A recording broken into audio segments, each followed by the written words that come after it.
to the flag flag of the United States of America and to the republic for which it stands, one nation, under God, indivisible, with liberty and justice for all.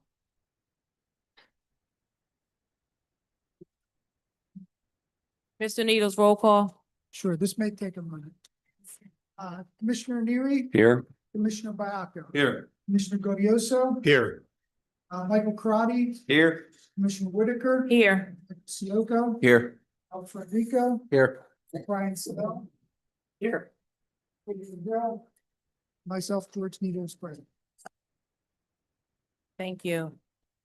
Good evening again, everyone. We have a presentation this evening for the application development of the existing 30.09 acre parcel of land with a warehouse and associated improvements as submitted by Maple Zone Bat Works LLC, owner of the property located at 4881 Chichester Avenue, Upper Chichester Township.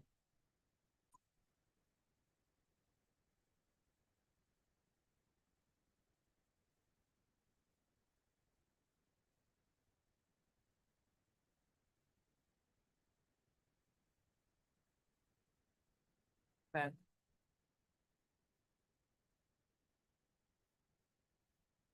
There we go. There we go. Yep. Good evening. Now. Let's make sure the light is green. You may have to hold it in your hand. Is that better? No.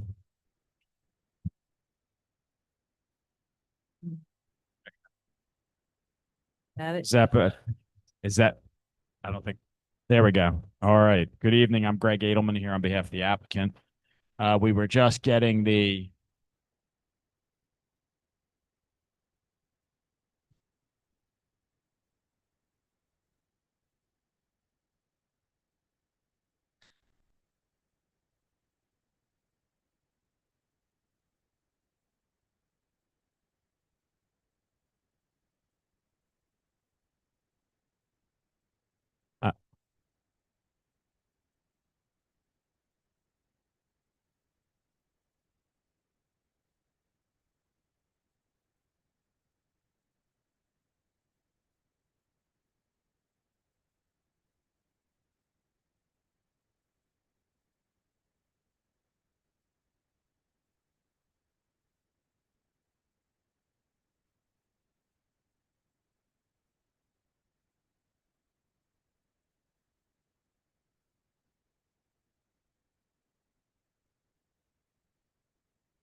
Is that better?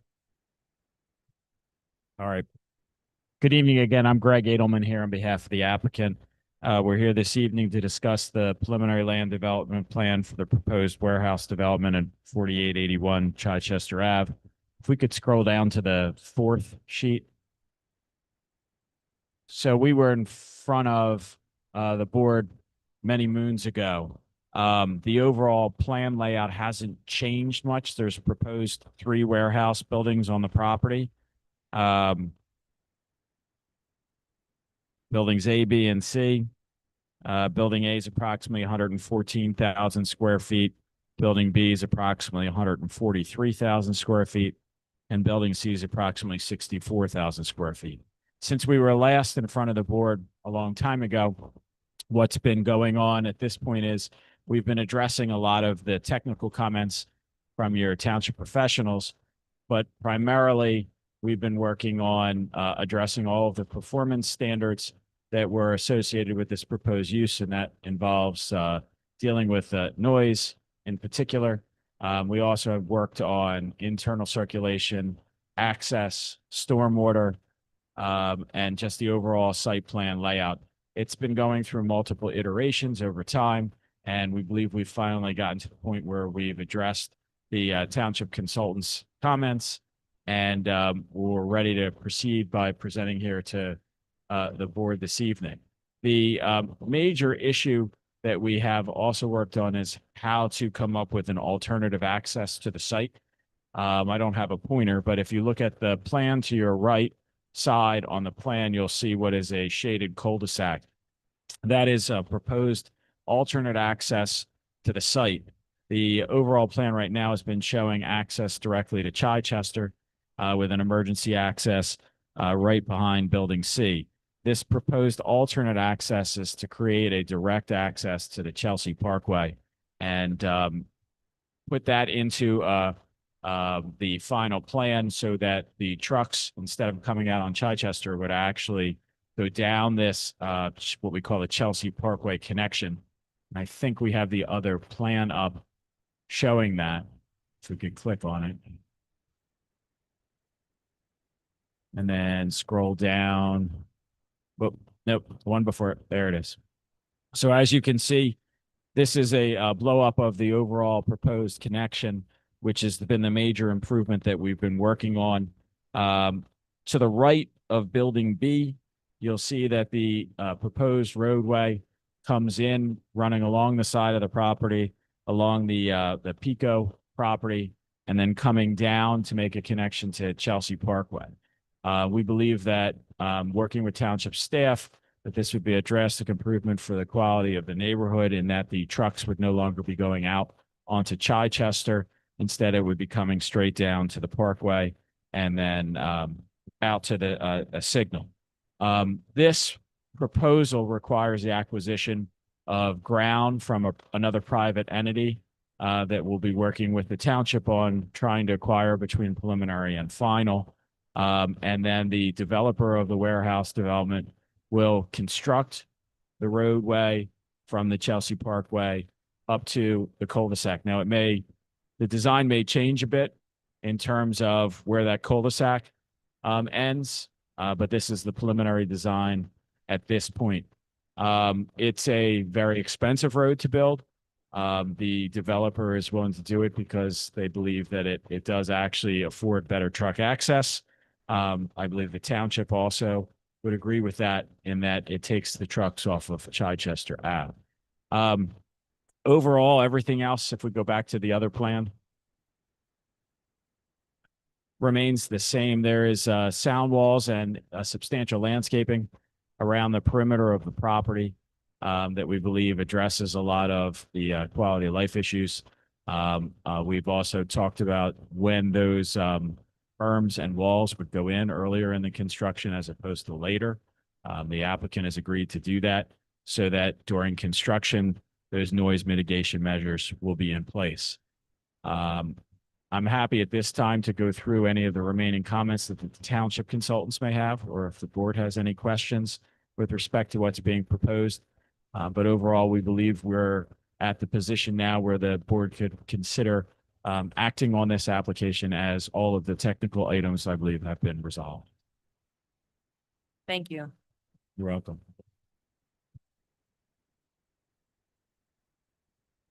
We'll open up now for questions from the board.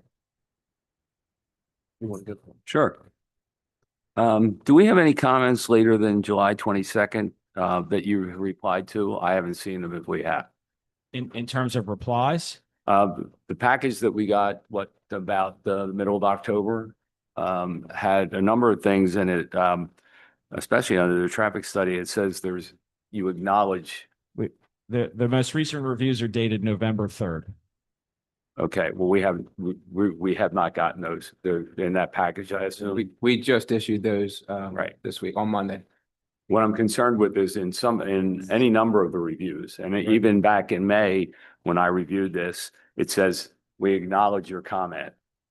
What exactly does that mean? I mean, I can acknowledge a comment. It doesn't mean I agree with it. You or would have to disagree. point to the specific comment that you're referring to. Some of the comments are ones that deal with things that are outside of the application. There's some off-site improvements that are being proposed here in terms of off-site signal timing. And those are acknowledged because they're going through the process with the PennDOT and the HOP, as Mr. Federico has commented on his letter. So you'd have to direct me to the specific comment. And then I can bring you up to speed, or our consultants can bring you up to speed as to those Okay, then specific items. what I'll do is I'll pull out the old comments because I don't have the comments. I just have my replies to them. But, so a couple other things. When you say the, plans, and the solicitor may have already answered this for me, but the plan automatically extinguish the condo agreements. Yes. Who, if, for example, the project was sold to another developer, who guarantees that that gets done? Because we have a history of these things slipping So through. that's a condition of approval. So before the plan could be recorded, Mhm. those items would have to be satisfied. Is that correct, Mike? Yes, That's right. Yeah, Okay. we all, Fine. just for your information, we also had them put a note on the plan indicating that that condo would be extinguished. So there's a Okay. note on the plan, and in our latest review letter, we stated I know it again. says it in the plan, Mike. I just want to Make sure it's done. We have a Understood. history Understood. in child of developers going bankrupt and things Understood. falling through the cracks for, nobody's. Understood. We added it back into our letter again to make And, sure. and I would also say from a financing standpoint, you wouldn't be able to get financing on the property unless and until the condominiums that exist now, those units are extinguished. Because a lender wouldn't lend when the units are not in accordance with where these buildings are. Okay, so then going to the plans, the most recent ones that we received in mid-October, page 13, that's the condo, sorry.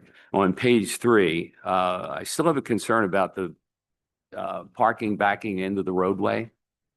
And I assume that's going to just exist the way it is. Right, so that the parking is going to remain. One of the comments from your engineer is that if the connection is built, which is what we're proposing, that we'd create a boulevard separation so that the parking won't be backing into where the trucks are going, that the trucks will be coming around. So that's something that would be further addressed during the time between preliminary and final. Okay, and it, on page 4, it looks like the building B, this is minor. It shows 162 parking spaces is what I counted. I see it says 165. 162 is recorded, but it's showing that you're planning 165 and I couldn't find the other 3. I obviously can't answer that right now. Okay, I would assume they've been counted. They've been reviewed multiple times by your engineers and our engineer, but we can confirm that one more time if that's Okay. necessary. page 8A, construction timing sequence. I think the timing date has to be changed. I think it reflects a date in 2024. And that's Okay. just a technical thing. I'm an accountant, so little details. Page 13, this is something I've always concerned with is the transfer of the BMPs. How do we know that that's going to be acknowledged to any new owner? Well, so first of all, the BMPs remain with the property. There's a stormwater operations and maintenance agreement that's required to be executed and reported prior to the plan being recorded. So they run with the land no Right. matter what. You don't have to assign them. They're always there. They're always required. There's also something that occurs when you do your NPDES stormwater permit Okay, and you do a notice of termination. As part of the notice of termination, there's a designated long-term operations and maintenance responsible entity. okay, And in this case, it will be the owner of the property. okay. Only 2 more or 3 more. Does do we have a response from the fire marshal? Does he concur with the accessibility for the trucks is adequate? I mean, it's been reviewed and signed off previously, so. It was reviewed by the fire marshal, and he was satisfied with one of the prior plan submissions, but he'll need to look at it again with this reconfiguration of the connector road, because the trucks will be going in different directions. All right. So 2 more and I'll let you go. I'll be here. I know. In one of the iterations earlier, it said something about the noise levels not being, that they would exceed acceptable standards according to our documents and ordinances. Has that been rectified? Yeah, with that, that's without mitigation. That's why the sound walls have been added. And then with the sound walls in place, the noise levels will not be exceeded. They'll be within the required amounts or standards, decibel levels. Okay. Okay, that's all I have for right now. Thanks. Sure, welcome. I want to add to something Joe had real quick. The sound walls, Yes. how high are? What do you got, Josh? 12 foot total. Yeah, it's 8 feet high on top of at least a 4 foot berm, so 12 feet high. How high are the buildings? The buildings are taller than that. My question is, what's being done to block the, I mean, half of your units, your air handlers, heating, are all on the roofs. Right, they have their own baffling systems where you put the screening up right next to the units on the rooftops. The mitigation of the sound walls is designed to handle what happens on the ground, the truck traffic, the loading and unloading, et cetera. Rooftop always has its own mitigation method. And the development directly behind it, Kristen Estates, Bernard Street, none of the sound data you took was done from that development. I'm sorry? None of your preliminary data you took to cover the sound. You just went the carriage circle, but you didn't come to the Bernard Street. Our noise expert measured it generated from our property and how it would be intercepted by the sound walls. And you got no data for the development closest to it. But your development doesn't generate noise. No, you do coming into that development. So, This is built. Josh, you have to come up to the. Can you come up to the Josh, if you come microphone? up here, there's also a stenographer. So it's Josh Castillo is our project engineer. Hi, Josh Castillo with Wilkinson Design Group. I just wanted to point out that we did perform the study. Toward it, not from it. Right, that's not how you wouldn't do it. You wouldn't do the study from Bernard. You would do it assuming the noise generation from the warehouse property projected towards Bernard. That's why you put the sound walls up, and then you calculate how the sound walls mitigate the noise coming towards you. You got your compatible use for the pipelines. You got all your clearance. The pipelines have reviewed it and they have signed off on it. That's correct. I have to, by signing off, we don't even know what's going in the buildings yet, so do you have to get another study done or whatever to cover that? Well, the pipelines just look at what encroachments go within the pipeline easement areas. So that's what they sign off on. It has nothing to do with what's actually in the buildings. There's no correlation between the two. So if one of them buildings catch on fire, the pipelines are safe. Yeah, the pipelines are underground. Okay. So now each one of the buildings has to meet your applicable building codes. So depending upon what gets stored in there, they have to satisfy whatever your international fire code requirements or your building code requirements. But what's been one of my concerns from the beginning is we don't even know what's going in this building. Well, that's no different than any warehouse And building. I anyway. have that same argument with everybody. Right. So we have to comply with whatever applicable codes are for whatever is being stored in them. Now, this access to Chelsea Road, to keep the traffic off Thai Avenue. Right. What if that can't happen? What if it don't happen? So if that doesn't happen, then what you see is the development. Where's the emergency access then? Right now, the emergency access is behind Building B. The one that was going through the church is going to be extinguished.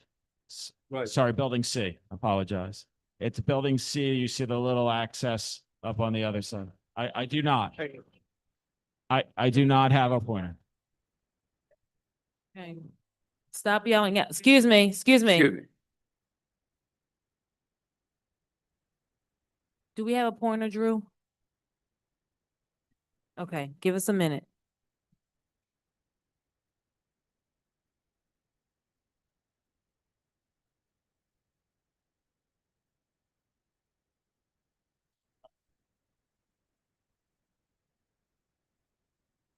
So the emergency access is proposed right here on Building C. And we had worked with emergency management, Mr. Needles, in terms of creating an emergency access so that if there's trucks down here, there'd be sufficient stacking room to get them away from both of these buildings and have them come out to Chichester. There's an existing emergency access in this area going through the church, and that's proposed to be extinguished.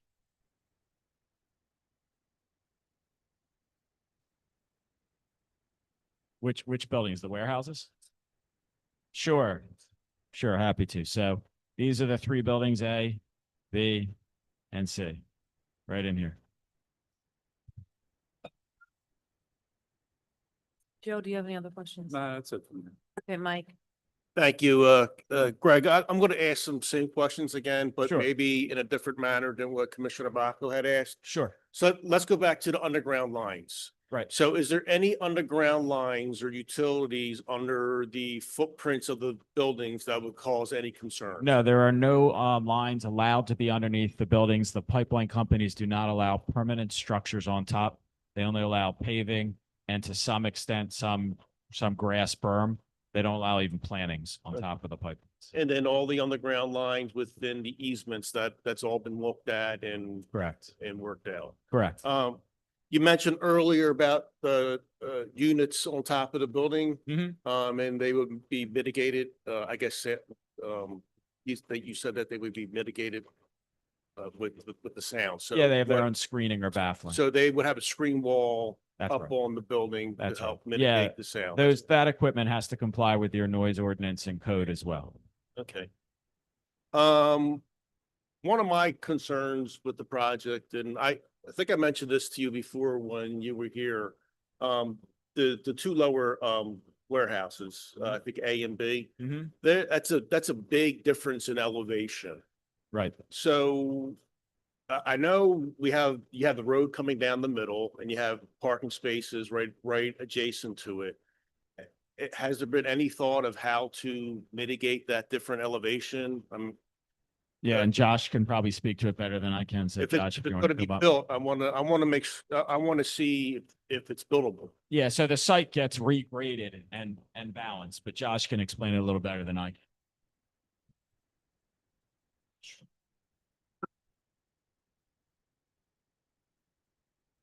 Yes, so it was looked at. Mhm. We have some thresholds or some hinging points from this area here into the site. And this driveway here on building A, which pretty much forced us into this situation where we have to build that grade up about So, 18 to 20 feet on the edge. so you would be filling that area, correct? Yeah, the the fill area, a lot of it is in this building area A. Mm-hmm. As that's the lowest part of the site. There's some areas within here that are 15 plus feet of fill.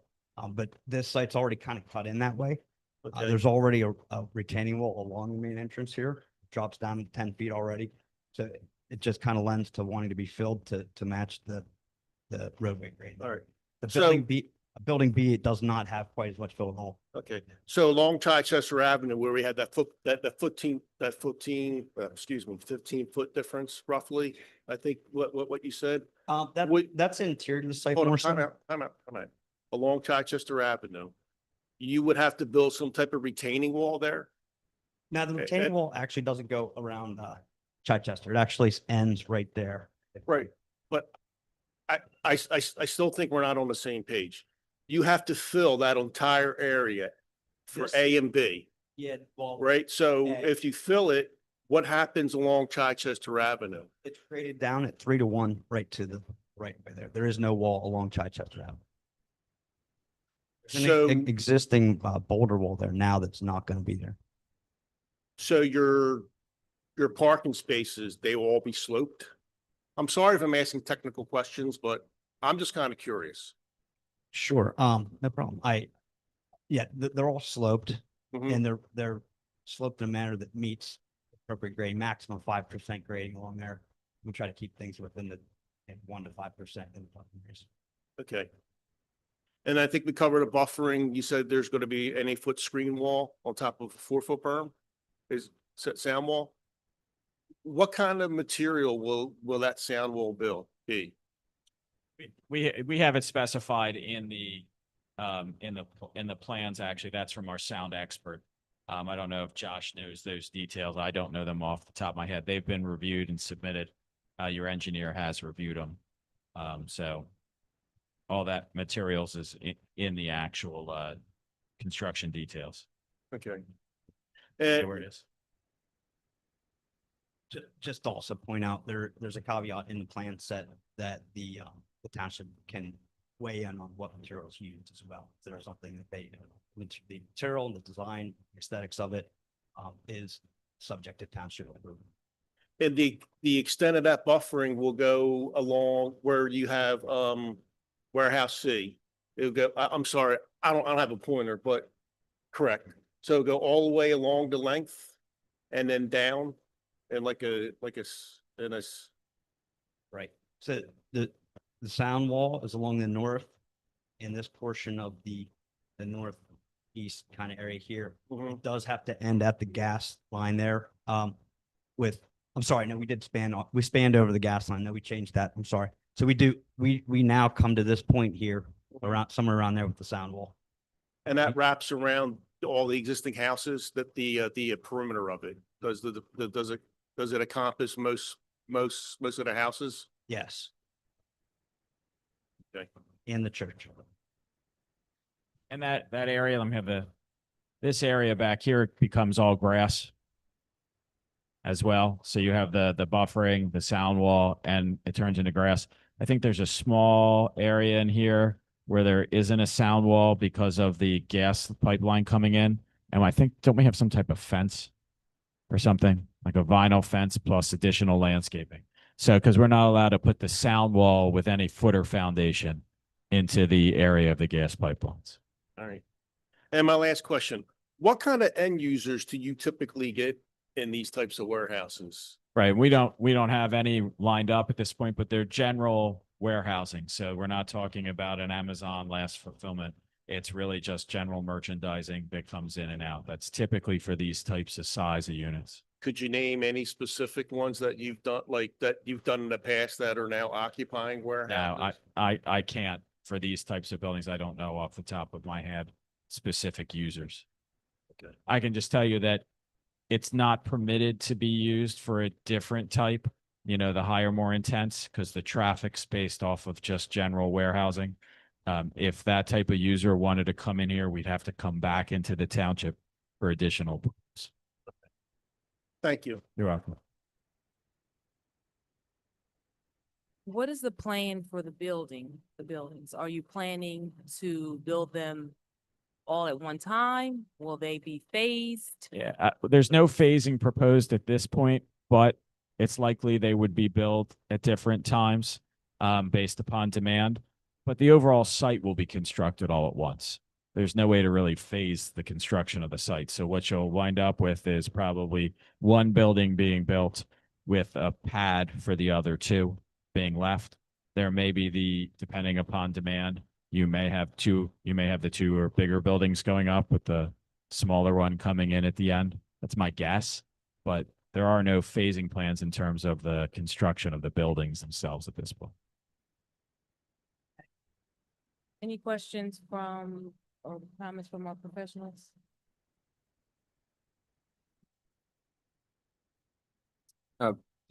Just wanted to make sure, did you get a copy of our review letter of November 3rd and the other professionals? Yeah. And are you agreeable to the items in the letters? Yes. That's all I have. We have met with them previously. So the biggest thing, I think in our letter, there's a number of cleanup items in here. We do reference traffic and landscaping, which are also mentioned by our traffic and landscaping consultant. But one of the bigger items in here is the Chelsea Avenue Connector Road review comments. So we have some design comments in there and some changes that are recommended in that to make this a better connecting road, more easily traversed. And we were looking at seeing about having the cul-de-sac shortened, Into this area. have we it can. shortened in length, and then have a truck driveway come off the end of the cul-de-sac. So Right. And- And our discussion will center upon, how much are we talking about here because the grades are off. So we got to figure out a way to make it work as best as practicable.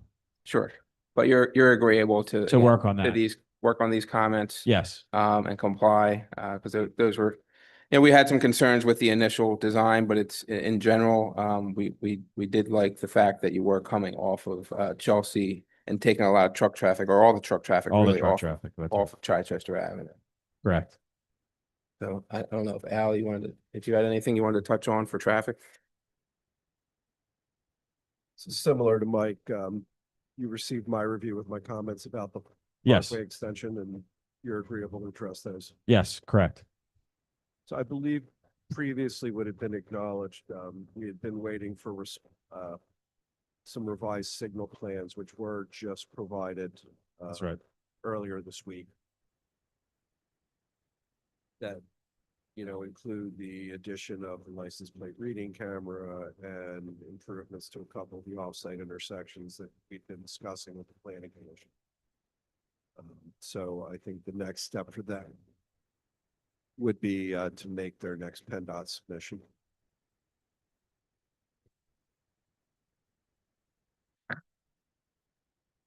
Regarding landscape plan, landscape design, generally the plan hasn't really changed that much since April of this year. Prior to that, the applicant has gone through a number of revisions. As you know, zoning does require, zoning and subdivision land belt regulations require buffering, parking, landscaping, screening, and itemized quantified standards of all of those.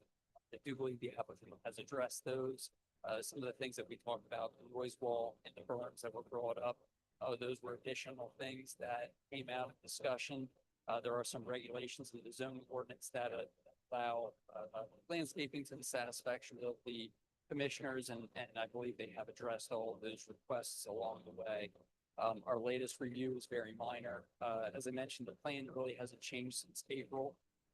The landscape design, I don't think has changed since April, but the background of the access road, there may have been some changes there. So I have asked that the applicant update the revision date of the landscape plans just to match the rest of the plan set for consistency. And generally, I believe that's it. There is some landscaping that's proposed in the future connector road as a buffer back in that area. Just asked if that road does happen, that the landscaping would be relocated, which can be accommodated between the parking lot and the roadway, a number of locations. So other than that, no significant comments. Landscape review. Before we jump into public comment, just to give kind of a land development 101 to everybody, if I can try my best. So the township has a bunch of ordinances, and that's what all of our engineers and consultants have to review plans against in the township. Plans get presented generally in kind of a two-step process before the township. The first step is called the preliminary plan phase. That's where we are right now. The developer has to show a whole bunch of stuff to do that, show compliance with a bunch of different ordinance criteria. And then at the end of that, there's a clock that's not just that clock, but there's a clock, a timer that's on us to make certain decisions, because the law itself is very landowner friendly. Here they are landowners. And we have to come to decisions within certain amounts of time unless that's extended by the applicant. So here right now, where we are today is the applicant's clock will run through the end of our next meeting. So the expectation is we're gonna have to make some sort of decision one way or another on the application at our next meeting next week. Once that decision is issued, anyone who disagrees with it can take an appeal to the County Court of Common Pleas, and there's a whole legal process that goes through. It again generally looks at what the ordinance criteria are. Does somebody comply or not comply, and so on and so forth. Getting past the preliminary plan stage, there's something called the final plan stage, and that's when they come back in with their plans, and it's really more further refinement of what they have shown and presented, getting a lot more of the outside agency approvals like PennDOT and DP and the county and so on and so forth.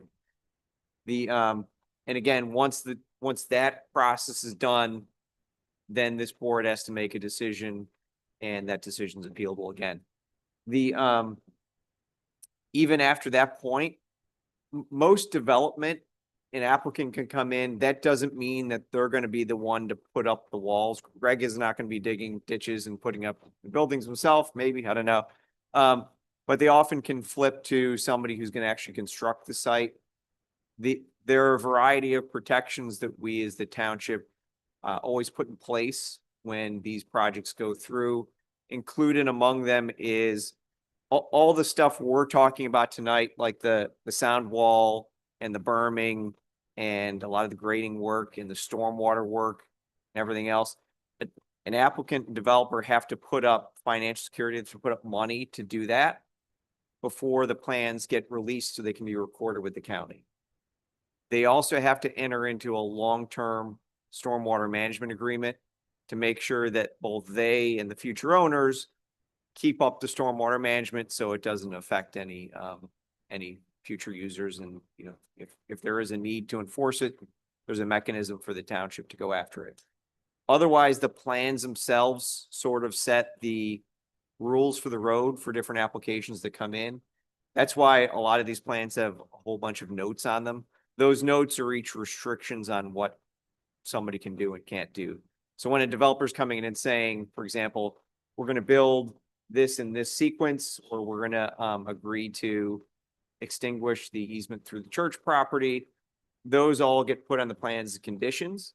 So they're enforceable that way. They'll also kind of be folded into whatever decision the board up here would make.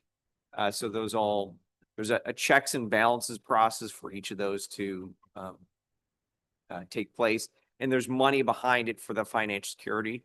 That is, the developer has to put up the money. If the developer doesn't put that stuff in, then there's a pot of money for the township to draw down upon to have that work done.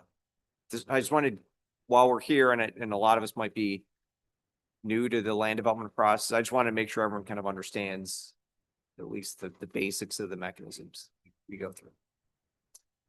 Thank you. Could I, This- could I just for 1 second, Greg, could I ask a question? I did find the letter. Okay. So it's October 9th, your letter in regards to traffic impact. And it says, previously noted, the township considers approving the projects, recommended that the applicant be required to prepare a post-development traffic analysis and it says comment acknowledged, no action required. What does that mean that it's acknowledged? Typically, it's part of the PennDOT condition statement anyway, post-development traffic study, and I think that was something that the township was putting conditions. Okay, did we impose that condition? I know we did with Royal Farms a number of years ago. In the letter, Well, It's recommended, but that is subject to your approval. And they have not objected to it yet. yeah, it's not a requirement under the ordinance or under the law, but right. it's something that typically with warehouse projects gets. And then the other two were about the left and right turns onto 322 from Chelsea Parkway, and they were acknowledged, but so, and it depends on what PennDOT says, correct? Okay, thank you. And at that point, they had not updated the plans. Those are the plans that we just received earlier this week.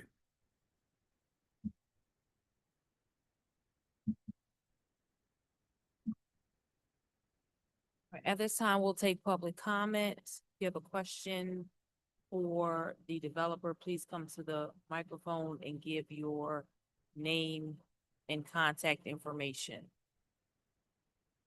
Please speak into the microphone. Good evening. I'm Lisa Schatz. I live on Carriage Circle, which is right behind that proposed cul-de-sac. I have some situational questions, and I don't have the pointers of where is it.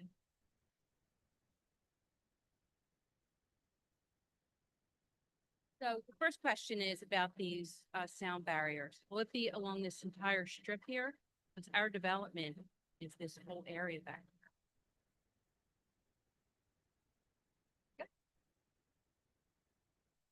So we're not allowed to put the sound walls all along there because that's not our property, and it also has the pipeline easements. So we've worked the sound walls and clear spanning wherever we can all along the perimeter of the parking lot area. And then there's a berm. right in there. Maybe Josh can print it out a little better than I can. It's right there. Yeah, just come straight down that parking lot fringe and then down and around. Yes. And there's a berm too. There's an earthen berm as well. So the entrance is right here. Yes. Yes. So what is the purpose of this back?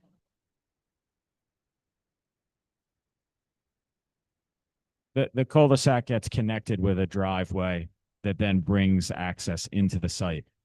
Right. And the reason you'd want a cul-de-sac or some form of a terminus there is one for snow if we ever get any, and also emergency management, and gives the ability for trucks to turn around or other emergency vehicles to turn around. So are you stating that the main access to these buildings is still going to be right here on Tri Avenue? No, the main access for non-trucks will remain there. Where's So the access? For the big trucks?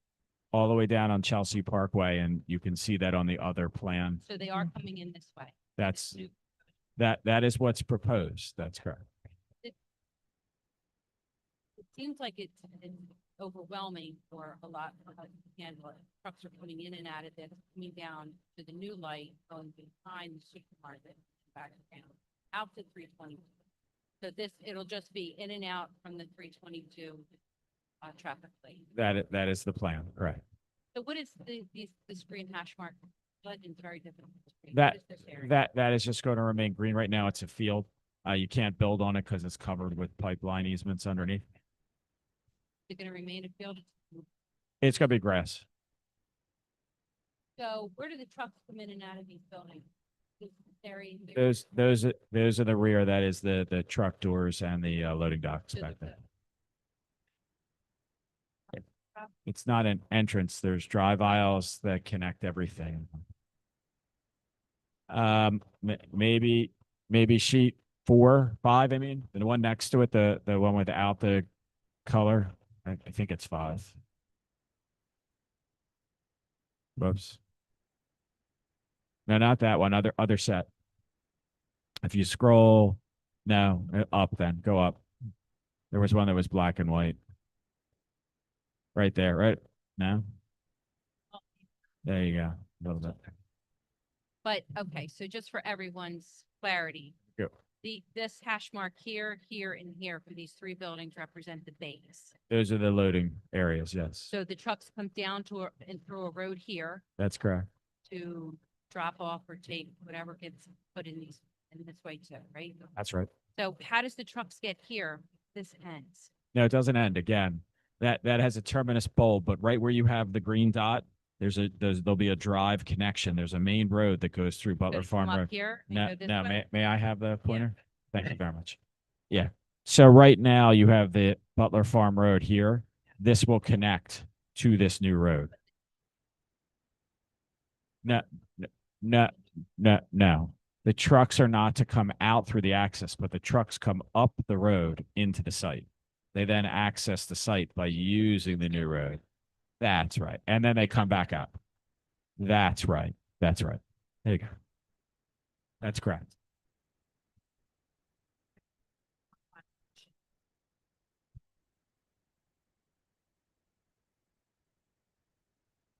Oh. I guess what I'm wondering, called, we have materials that fall under that category. I can't give you any type of durable goods, products. Yes, it's a whole, whatever's merchandising. If you can think of anything that's bought and sold, that would be, and yeah, it could be that, yeah.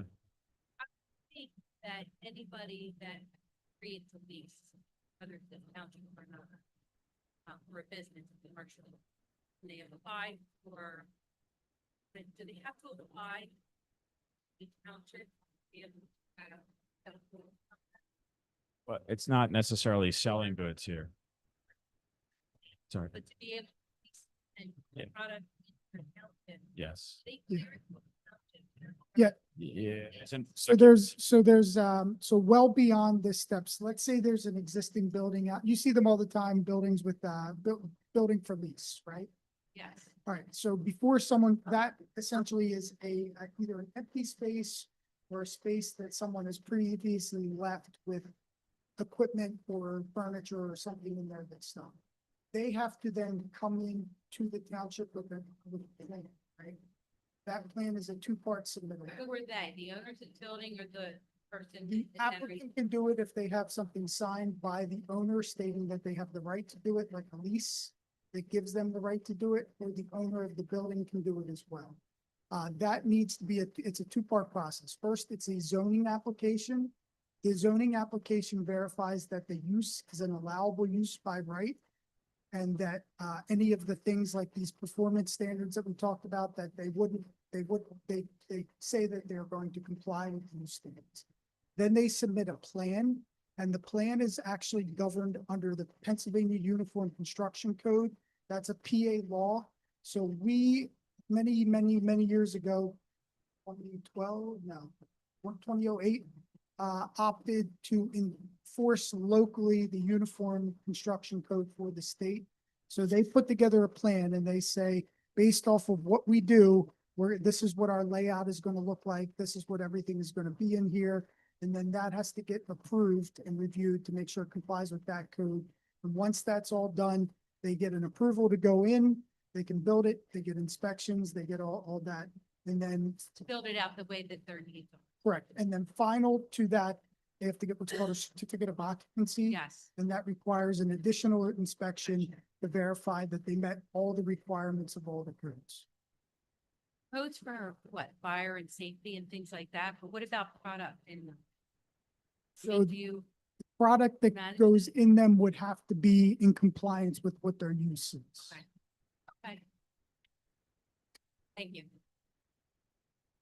Thank you.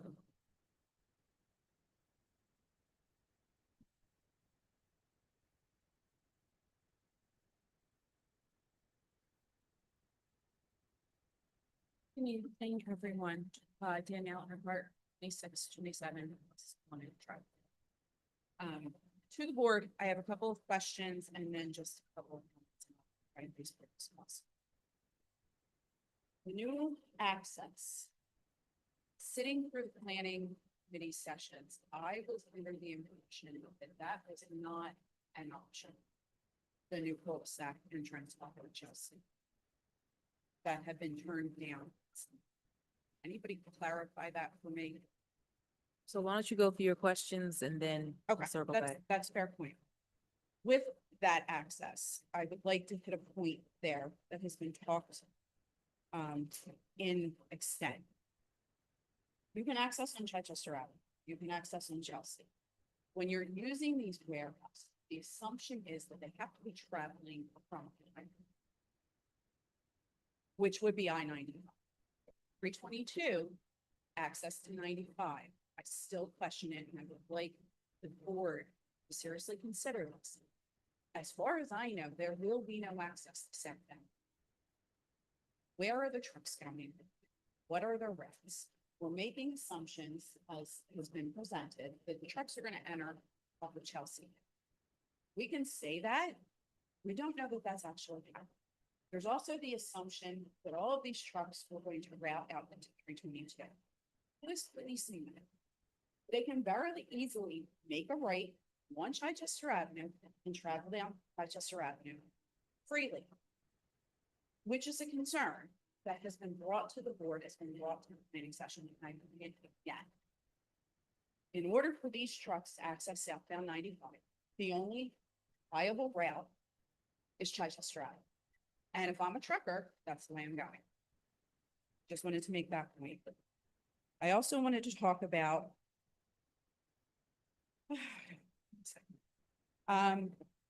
preservation of these properties. We've talked about Hamby, now I'm going to talk about Butler. We have had several historic surveys over the past 15 years that are on record recommending that these properties were preserved in some way, shape, or form. It was even suggested that zoning for these properties were changed years ago, which was never addressed. And here we are. The preservation of the property that we are talking about tonight. I know concessions were made and efforts were made. At this point, is that just all off of the table? We are making amendments to zoning to accommodate the owners of this property. We've been doing it for over a decade. At what point are we not conforming on the property? Are we conforming? How many times do we have to change to accommodate the owners of these properties? The planning committee has already addressed this. They have recommended no for all of the reasons that I just mentioned. And then I go to environmental. We are regrading this property again. I question the stability of the property to build up now. We're changing the complete grade of it. We did it with Hamby. I question the integrity of it there. Middletown Township is dealing with the same thing. And they are handling it the correct way, which I believe. I would look to them. I would talk to them. The warehouses are going in. They're not getting filled. They're sitting empty. Over a decade later, promises, concessions, are we in line? We're right back where we started with a lot of the same people asking the same questions of the development of this property with everything that they warned against almost 20 years ago. And here we are. Thank you for listening. And I hope you consider all that when you're making your decision. Thank you.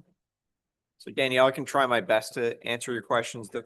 The first, in terms of the reference to amendments to the zoning, there are no amendments to the zoning that are factored into this. There may have been amendments in the past, I'm not sure, but this is zoning compliant, and that's what we have to, under the law, an applicant vests themselves in the ordinances that are in place when they file their application. So that's what these guys have done. Even if we change the ordinances today or even a month or two ago, they would still be vested in whatever ordinances were in place when they initially filed. So there are no amendments to zoning that are contemplated.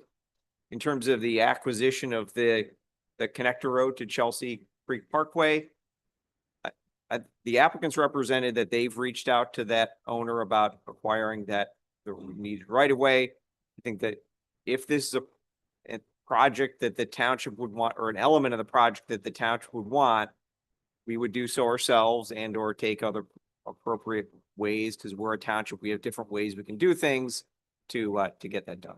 I appreciate that answer. And just to clarify for somebody, I'm trying to show a pattern in history of the zoning that has been changed on this property to accommodate the development of the property. Zoning had been changed to accommodate baseball. Zoning had been amended, and when I'm saying changed, I following my words, bear with me. There was also an amendment for a hotel that was supposed to go in. We have set this up so we could have pads and all these different things, and here we are, 3-4 levels down. We're still amending, and I know we're not doing it now, but the pattern is there, and we're still not getting the full building of what was discussed originally. When there was the warning that we don't want to do this, we don't want to allow this because this is where we're going to end up. And I'd like to make a point. I know several people were on board at the beginning. Here we are. And I just want everyone to take it. I got you. Yep. Danielle, the zoning was not changed for the hotel and the other pad sites. That was all the original zoning that was for the first time. I'm telling you. Go ahead, Joe. It was never zoned agricultural, which is what everybody thinks. It was zoned industrial, which means they could have put a pig farm there or a mushroom farm. We downgraded it to industrial commercial because that's a less intensive use. Absolutely. See, I see. Read that. There's also an amendment for the back and you can look at it and I can provide that with you. Sure. Hotel in 2021. That wasn't a change that's not a change in the zoning. That's an allowed use in that zoning. That's fair. It wasn't changed. There was an amendment made. It wasn't. Okay. It was converted to condo. They condoed some of the lots to try to help them develop it. You see what he did.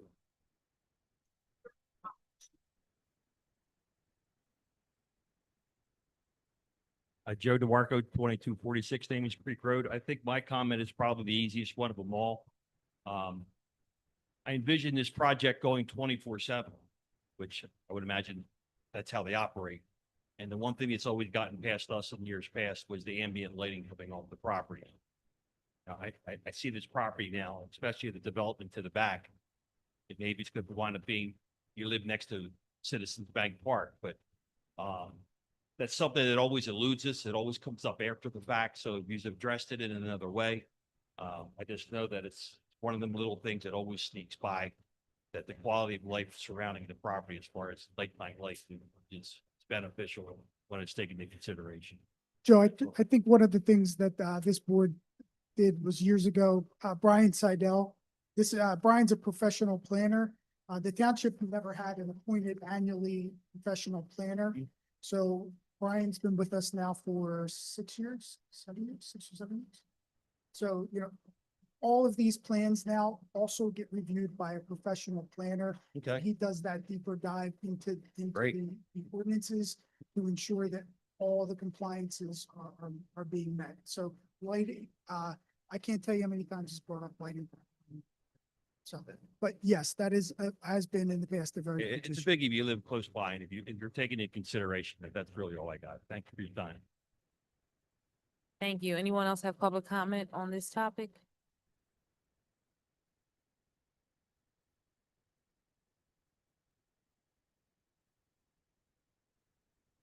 Good evening. My name is Shane Dunleavy. I live at 16 Bernard Street, Chichester, Pennsylvania. I've brought this up to the board numerous times about the tractor trailer traffic. I brought up National Highway Traffic Safety Commission studies, federal motor carrier safety studies, and Chichester has been ambient lighting for all of the above. Just months ago, everyone here saw the display got put on 322. A tractor trailer and a tractor and a trailer tore through trees, gained arrest just feet. A child plays so. I want each of you to consider this and ask yourself this question. If the child was on that playset at that time, and you approve these warehouses, knowing that you're going to approve of 165 plus tractor trailers traversing all these highways, are you willing to live with that if a child gets struck? Because the danger is not just hypothetical here. On April 29th of 2025, there was a fatal crash involving a tractor trailer right off 322, just 4/10 of a mile from Chelsea Parkway. And that, a bloodstained roadway, was there for over a month. Hundreds of our residents passed by that morning. I saw numerous Facebook posts about this. The tragedy, the potential of post-traumatic stress from seeing a skull and brain matter crushed on 322 for a tractor trailer. Again, the point was made that there's no left turn signal. Where's the PennDOT traffic safety study, the PennDOT study? Because even now, there's a police officer in this room, they can attest that there has been over 50 vehicle crashes at Chelsea Parkway at 322. That's not a made up number. Those are facts. Again, I'd preach again in 2024, there have been 5,800 and counting fatal motor vehicle crashes involving commercial motor vehicles. In 2023, 5,936 were killed by commercial motor vehicles. So I want you guys to understand what you're subjecting our public to, our roads, our community, our friends, our family, our children. Again, Danielle brought up a good point, southbound I-95. We all live in this community.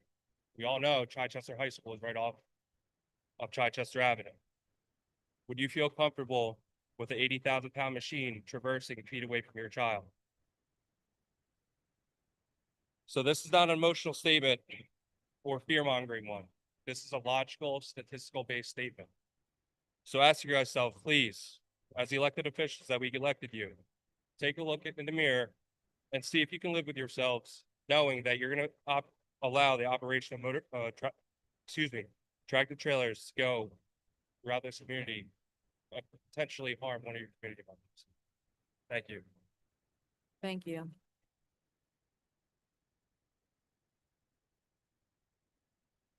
Good evening, Darnell Ryan, 6 Bernard Street. I am going to actually give the opposite of a statistical representation of what's being presented. I started here about 11 years ago. I initially chose that property at 6 Bernard specifically because I wanted to raise my children in a specific way. I am the only one on Bernard Street not have a yard between the open field that we so enjoy every winter and summer. My son has grown up there. He has played flag football in the MSI Sports Zone field. He has won his first championship. The impact that it would have to the community and to the youth is one thing. The secondary impact that I see that is not being addressed or not being spoken about is actually that of I think the environmental one. I have deer, I have bunnies, I have fox, I have all of that makes this community Chichester what it is. Thirdly, when we talk about a wall, as the son of a truck driver who rode on that truck for a couple of years with my father, I could talk about the actual sound impact. I can talk about what air brakes sound, or when someone drops a load, or when a pallet or a skid, as they used to call it, is broken. No 8-foot wall is going to cover that. It is not. I had to call the state about Fury Road to put shields so folks wouldn't go around and hit our children that are waiting on a bus. And that was after watching folks drive by. You put cameras on buses, I guarantee you it happened last Friday. So when we talk about traffic, it's not just, oh, we have these monster trucks. It's already the behavior of that road in and of itself. I've seen studies done to calculate the speed as they come down. Nothing has changed. No light has been put there. We have a warehouse go up, lights go up immediately. Roads get paved.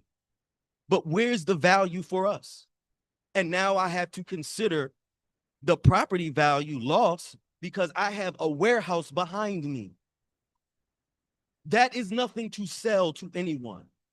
I was sold on a community. I have baseball t-shirts from families that used to play in the community. That's what I bought into. I did not buy into another Amazon-based zone. Just because somebody has a dollar and a dream doesn't mean it belongs here in Chichester. And so I just ask you to consider that. There's been statistical studies. There's logistics. We have well-qualified folks that know the pros and cons of all of this. And so I came tonight because I have been silent for too long. I have heard the conversations in baseball games, football games, community center activities, and at some point, you all have to recognize the impact that this will have to this community. It will be far and beyond, and probably here way beyond, you may even be in the seats. But it's something that we as a community will have to deal with. Thank you for your time.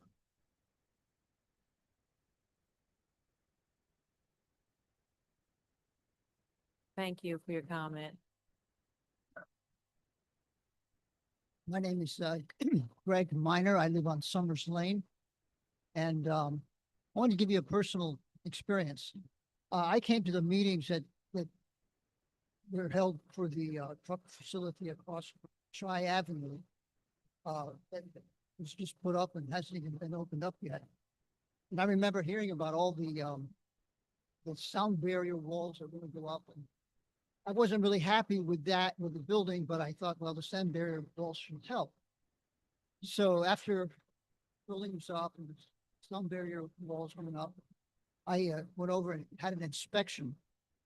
And the walls looked somewhat impressive. And when I get over there, half of them, it just kind of vibrated. It was made out of plastic. And I swear, if it wasn't fastened to the ground, I think I could have probably picked it up with one arm. That was our sound barrier. Now, when they say we're going to have a sound barrier wall all around this, and that sounds really great. I picture what we see on the Blue Route. They have sound barrier walls there, but they're made out of cement and block and all of that. These are just plastic. So I think it's really important that we insist that these sound barriers actually are made out of solid substance that's not going to be just flapping in the wind. Because I guarantee you the rate that's what we have between that facility, not the street that I live on. Thank you for your comment. Can we have, excuse me, ma'am, can we have some folks that have not spoken yet? You've already spoken. You've already spoken. Can we have someone, can you, you can go at the end. Can we have other folks go? You've already had your chance. You have your opportunity. Can we have folks go and then you can go at the end? Thank you. Hi, my name is Larry Reiner and I live at 730 Carriage Circle. I'm a little late to this party. I must have been a number of meetings, so I wasn't aware that this project was being proposed. I know I was here when Maple Zone initially projected those fields and things. And there were a number of things that were supposed to be part of the project that just kind of got pushed to the side, ignored, and were not completed. So my concerns are holding these people responsible, because I've seen it a number of times where, you know, you mentioned being on the clock, and I can't point to the individuals here as failing us at that time, but I know a number of other projects where we were on the clock. Carriage Circle, for example. We turned around and we gave the money back to the builder when a number of things weren't completed and weren't done on time as proposed, because the clock ran out. So I have some serious concerns about that from a policing standpoint. And one of the things that I had a question about, and I didn't hear it here, was how many bays are we talking?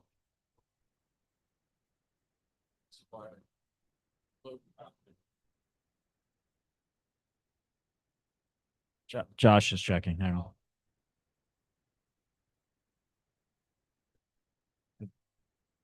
Hang on, he's adding.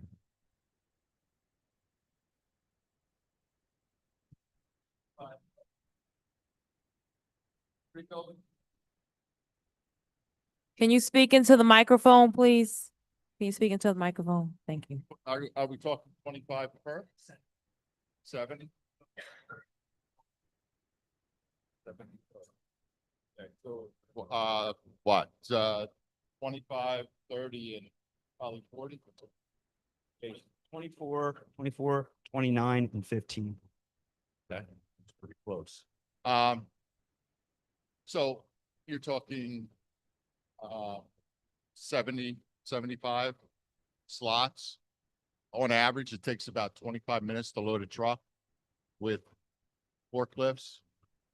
Respot it. So I'll give you maybe 2 spots per hour, and we're going to run 24 hours a day. How many trucks are we talking about total? I'd be curious as to what you addressed as part of the traffic study, because those are 36 feet long.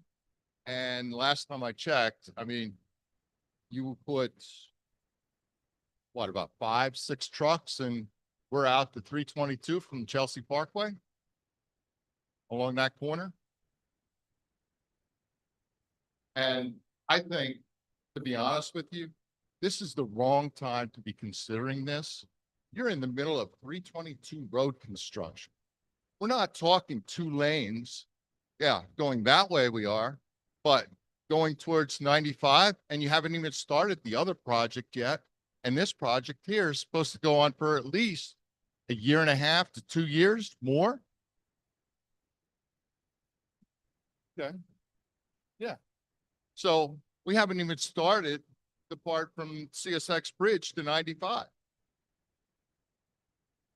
and we're gonna run single lane, and we're gonna have that many trucks on the road on top of that. It's insane to consider that at this time. Maybe at some point in the future, when you do have a 2-lane highway in each direction, you know, maybe it makes sense, but I mean, really? Is that part of the traffic study, or are we looking at the future traffic study? My other concerns are the walls, the sound walls, sound barriers. You know, I mean, we all mentioned, we've all seen on 476, these walls. Have you ever gone to the other side of the highway and listened to the noise that's roaring up the side of those walls? Because that sound is going to go somewhere. All we're hoping to do is redirect it. So now, and on top of that, the elevation of this site versus the elevation of my property, it's much higher than my property. So that noise, I mean, I understand the lights, you know, right now with Maple Zone, I'm fine with that. I mean, you know, 10, 11 o'clock at night, they're off. But now we're going to have them 24 hours a day. So you're going to light up my backyard for 24 hours a day. That's insane. This is not the right project. This is not the place. Thank you. Thank you. Madam Go President, ahead. Yes. it just should be noted that the projects that were mentioned, all of those projects, so this is a private landowner project coming in seeking approvals from the township. It's not a township project. It's not a taxpayer project. And then the other projects as noted for US 322 are all PennDOT projects. PennDOT is a function of your state government, not your local government. So just stating that so that everybody understands, this board can't vote on those projects. They can't say yes or no on those state projects. That's a whole separate entity that says we're doing this. The only obligation that we have on US 322 is we are obligated to respond with emergency services in the event of an incident. Thank you. I understand that, but as part of your traffic study, you need to be using today, single lane 322. That's it. For 3 to 5 years. And I'm sure that's not the case, is it? So this is, Yeah, go ahead. did you have a response? Brenda? I was just gonna say, I mean, I would defer to the applicant's traffic engineer for the specifics of the study he did, but my recollection is that the traffic study looked at both the current existing conditions and at the future conditions after the PennDOT projects were done. And like I said, you know, maybe at some point in the future that you know, we may not be able to do that, but right now, good luck with the emergency vehicles getting down the single lane highway at rush hour.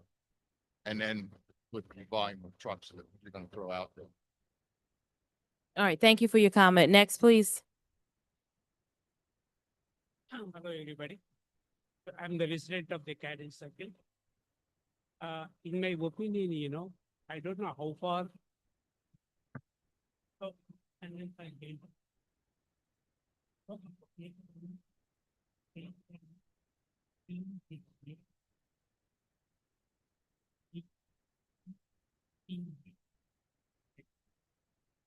So that is the residential area. Anybody about the government thinking that you know that. Can you speak into the microphone? Just rotate it. Just rotate it. Rotate it towards you. Yes. Okay. Thank you. Can you hear now? Okay, good. So Cadence Circle, you know, that is an residential area. The building C is very near to that one. I don't know why the zoning permitted that one. So if at all you really need to have this business to have in our county, you can have the building A and B, not C. And the other factor is human life is very important, very precious than your business. If the county really need the money to a business, you know, do it somewhere where you have the free space. You know, not just imposing your rules or constructing the what is the sound barriers? Why, what is the need? You are asking every day, eat the donuts and have the, blood sugar medicines. Why? Unnecessarily we are purchasing these things.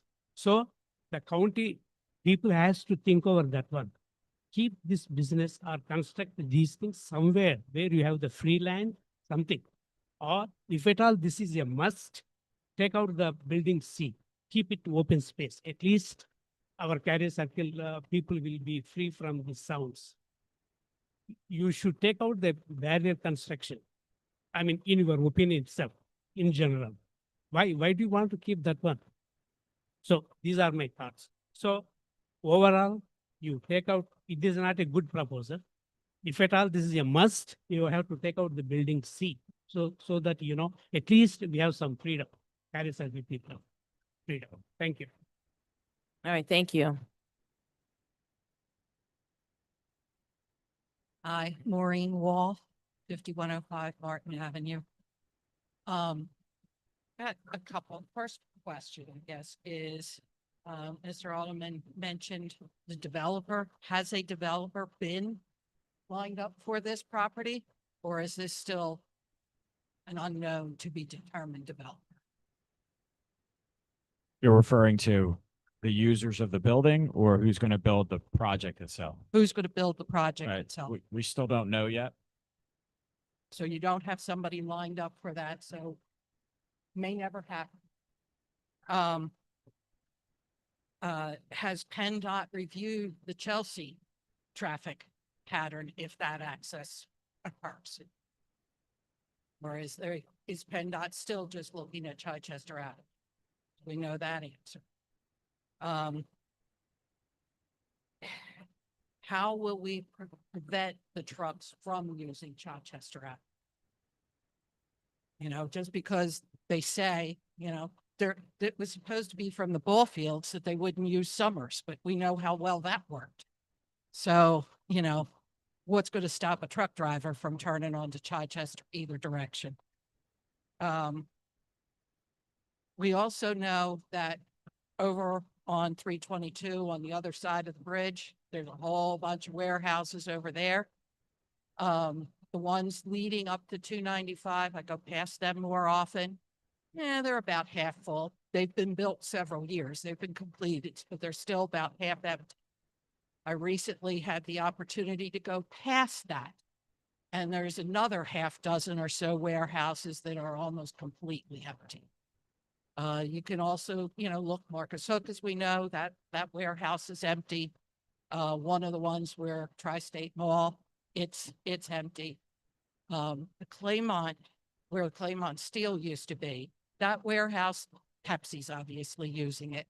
But one of the things to point out there, and any warehouse that does have occupancy, Mr. Alderman's also talked about, moving the trucks around if need be. Well, after the truck gets humped up to the loading dock, the cabs leave. So there is nothing to move that truck. It's not even on the property in most cases. Some of them might go into a staging area, but frequently they're not in the they've gone someplace to sleep overnight or whatever. They're not even there. So we're not moving the trucks in an emergency or anything else. Not quickly, at least.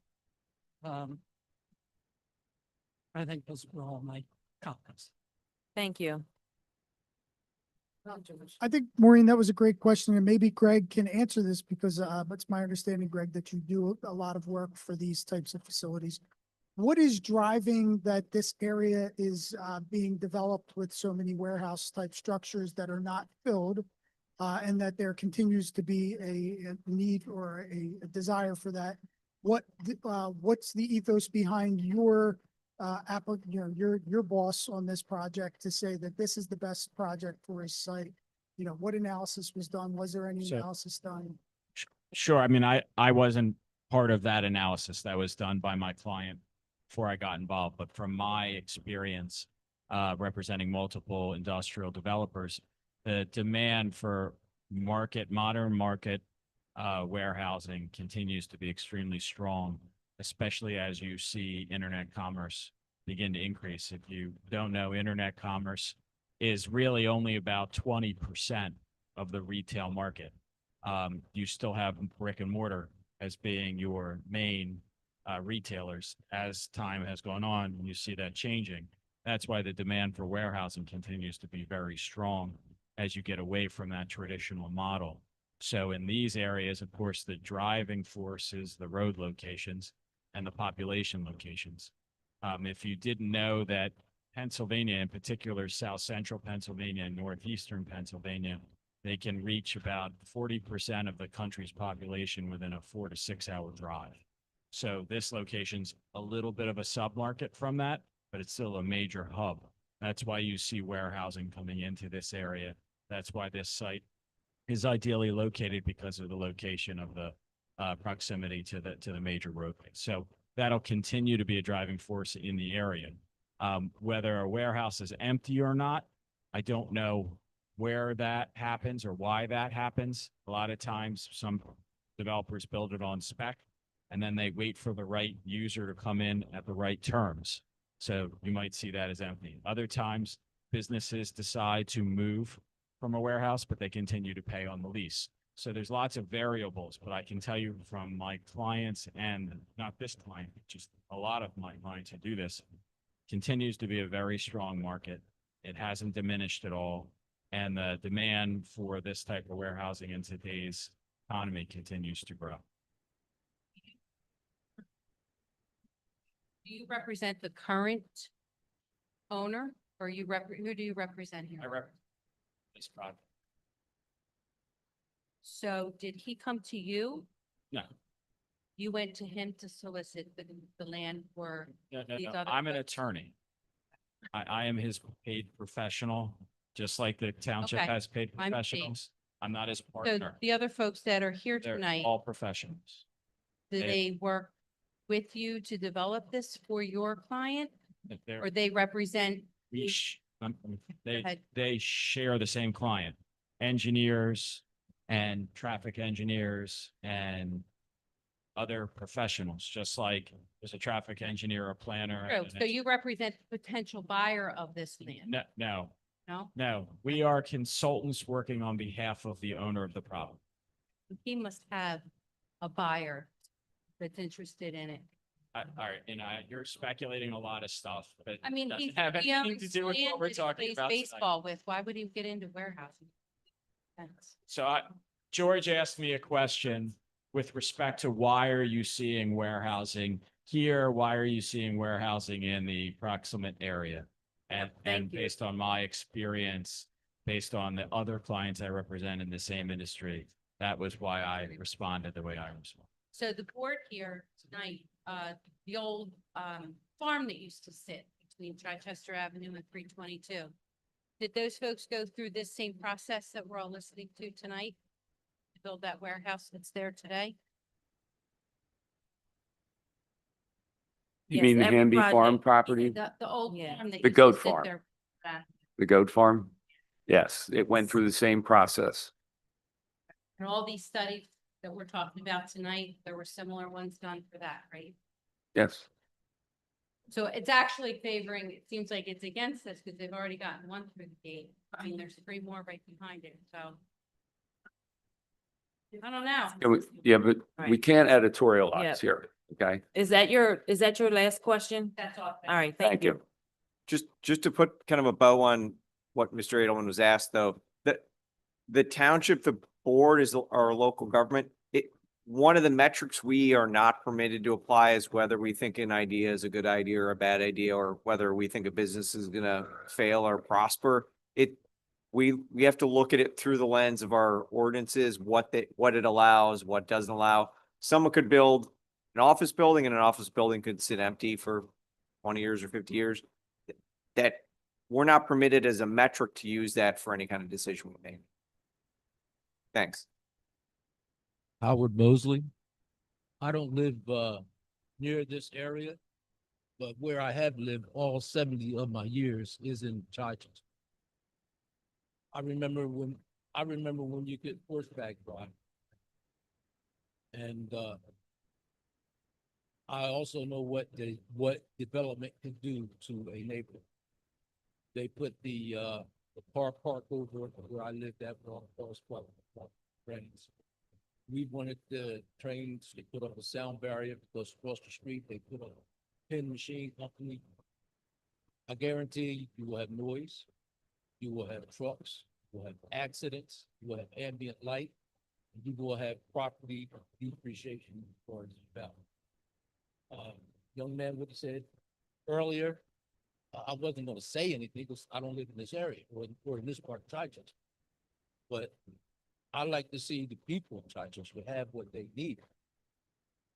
I have seen the damages that development does when politicians don't listen to the people, because the people who are here, we know what we want.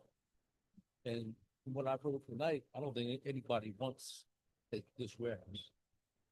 And just so that you know, if you want property values to decrease, if you want noise, you want traffic, and you want all kinds of confusion for the warehouse, because it's not really necessary. When the market's off the same theaters.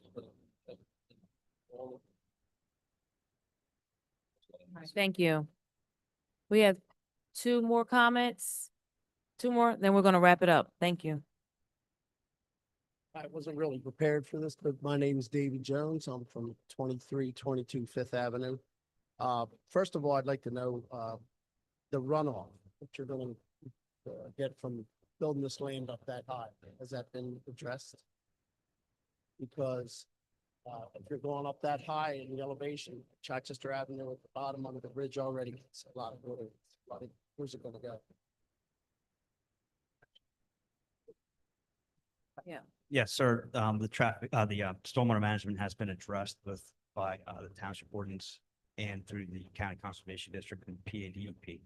Okay, where's the water gonna go? There are several stormwater management facilities on the site that will store the water and release it at a slower rate than is currently existing today. All right, the other one is, the Butler family sold this property to the Maple Zone. You do realize that the Butler family sold this to the Maple Zone on the condition that the property was used for kids. Okay, that's that was a condition of selling that property to the Maple Zone. Is that it was used for the youth, and we're gonna take it away and build buildings on top of Butler's family farm, which is, I think, is absolutely disgusting. That you could do that to that family when they sold it to the Maple Zone to be used for the kid. Thank you. Thank you. Go ahead.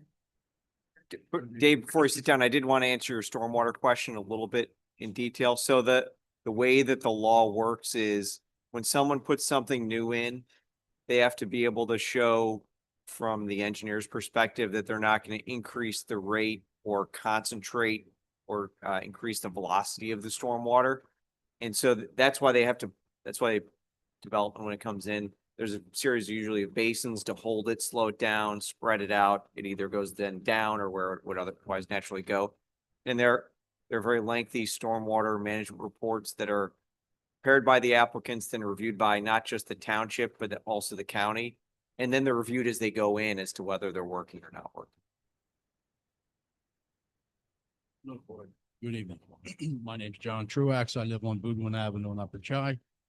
My concerns are, number one, is 322 project, are they going to accommodate the usage of this road for trucks? They already have their plans intact.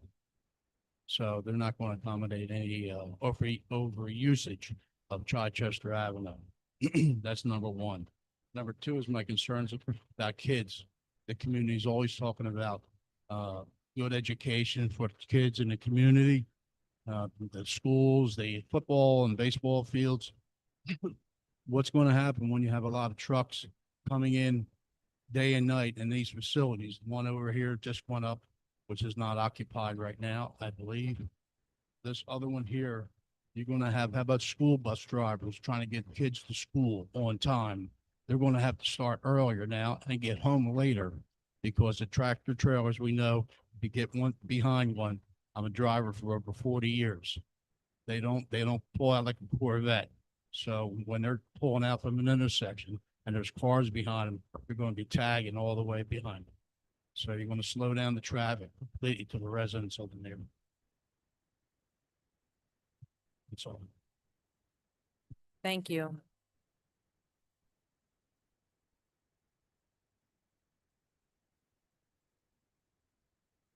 That's, do you have a question? Go ahead, Mr. Mosen. You need to go to the microphone.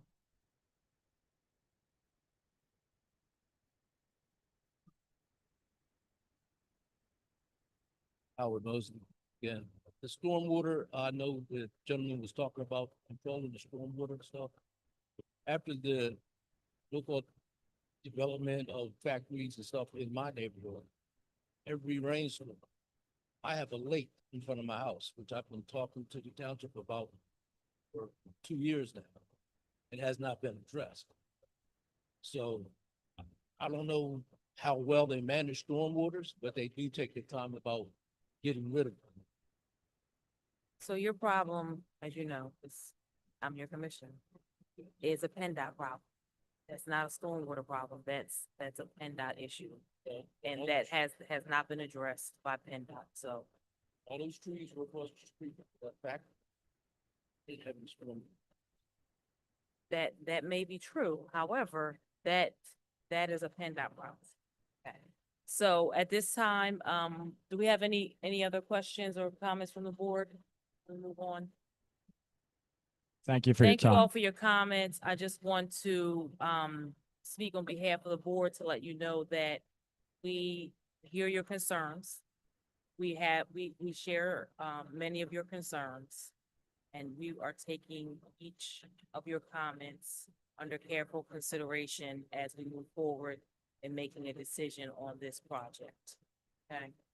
I have a couple of announcements, and then I'm going to open up to public comment, general public comment that's not related to this project, okay? So a couple of announcements, just as we move on. Next Tuesday is our Veterans Day. Our next Tuesday is our Veterans Day celebration. It's our 3rd annual celebration honoring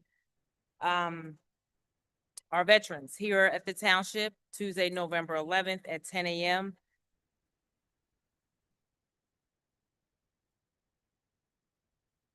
We will be serving a free hot breakfast, so please share this information and come out and join us. Christmas tree lighting ceremony will be on November the 28th at 6 p.m. at Gibbon Park, Boothwyn Town Center. This is being sponsored by CBIZ, and S&T Bank. Also, we met this evening in executive session. We met in executive session on Thursday, November the 6th was this evening, as well as Monday, October 27th, or was that 21st? 27th? Yeah, Monday, October 27th, to discuss potential litigation matters and personnel. Now we'll open it up to public comment. Is there anyone that has public comment on any non-agenda item or anything that you want to talk about? Fred Hamilton, 2599 William Street. I'm looking on about, we have Garfield got land development and Booker Avenue and Twin Oaks, trying to figure out, they have, was it extension that was approved on Booker Avenue subdivision? Does anybody know what that is? The 2351 Booker Avenue subdivision was a residential subdivision of, I believe, it's a few properties into, I believe, 6 properties. Was subdivided vacant land. However, the applicant has not been back since Planning Commission meeting of 6/22/2023. I know that there was recent communication from their engineer to them, asking them if they wanted them to apply for another extension to keep the plan open, or if they were going to withdraw the plan. So, So what does the plan consist of? Are they trying to build houses on No, this was a plan to just, simple subdivision of the lots into buildable lots. And what is, Garfield? Zero Garfield Land Development was a plan that was submitted quite some time ago as well. This is, the section of land that will, but 452 and the new, on-ramp for 322, which will be called Garfield. Now, We have a Garfield on Twin Oaks. yeah, this is, this will be 452 and the on-ramp to 322. There is a commercial parcel there with an applicant is in for a pad site. Oh, that's hard. Okay, no problem. Thank you. Thank you. Any other, public comment? Questions for the board? Okay, hearing none, we'll move on to our business. Our township professionals, our engineer, Mr. Sioka. Thank you, Madam President. Go through some of our agenda items here we're going to be looking at over the next week. We have on the agenda Kingsman Road Park Improvements Project. We have an payment application payment application number 7 for that. We also have a request in for change order number 6. This is for some additional drainage under the port in place safety surface of the playground area. We had the port in place specialist out at the site and having everything prepared, and they are recommending this additional drainage for that. We also I've been working with the contractor. There's a disagreement on pickleball with foundations and sleeves for the posts and the netting. We have it in the specification, but there's a disagreement with their subcontractor. They're looking for some additional payment. They had started out asking for something like $22,000. I had pointed to them in a number of spaces where we do have this in the specification. We didn't specify the exact foundation. We said by manufacturer. And so eventually I got him down to $9,000. Seeing if the board, I'm just trying to get this thing done, seeing if the board would consider that, or if you want me to go back to him and keep trying to get him down lower for that. So something for the board, I think, to think about. You don't have to let me know tonight, but I would like to have this answered at the next meeting so that we can get this project done. The contractor has indicated that if he can get these approvals, he's willing to work weekends and everything to try and get this thing done. So we're just trying to get it done before the weather gets too cold. Next item is the Namens Creek Stream Bank Restoration Project, and that's over by Bergdahl Park. If you've been out that way, you may have seen a lot of that work is already completed. We have a payment application in for that.